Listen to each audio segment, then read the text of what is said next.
ትልቅ መቀመጫ ተለይቶ መሄድ አይፈልግ ማንም ሰው ሰርቶ እንዳይበላ እዛ ገዳም ይጠራቀማል። ምን አባቱ ሊሰራ ነው? አሁን ገዳም ግብጾች እኮ ነው በጣም ያታልሉ። ምን ይሰራል እስኪ አሁን ገዳም ውስጥ?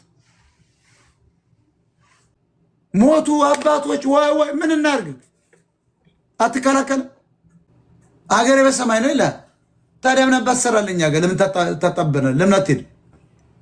መርካቶ ጥቁር መቀሚስ ትገዛለህ፣ መስቀልን ታደርጋለህ፣ አቡነ ዘበሳይት እየደገምክ መብላት።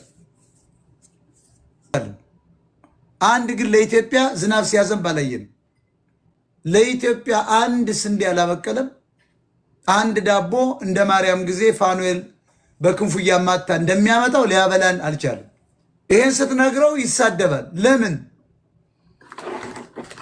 አንኮላውን ስለነካሁት ሌብነቱ ስላጋለጥኩ ለዚህ ጋር የምትቃወም ሰው ሼር ማታረጉት አሁን ፈርታችሁ ምቀኝነት እውነታን አይፈልግም ህዝቡ።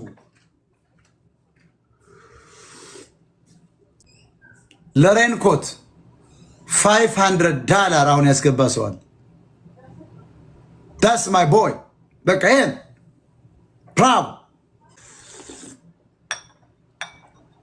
thank you የኔው የተባልክ ሰው በጣም አመሰግናለሁ። በቃ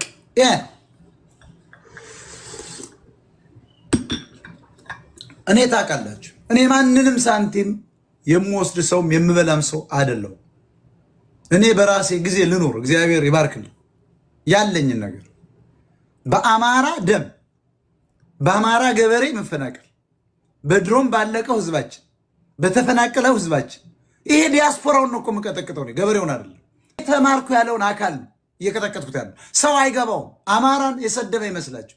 እምሰድበው እኮ ፊደል የቆጠረው ላላስፈላጊ ትግል ለዘመነ ለምን እያለ ሲሰጥ የከረመው ነው እንጂ ገበሬውን ለምን ሰድቧል? ምን ያውቃል ገበሬው? ምን ያውቃል?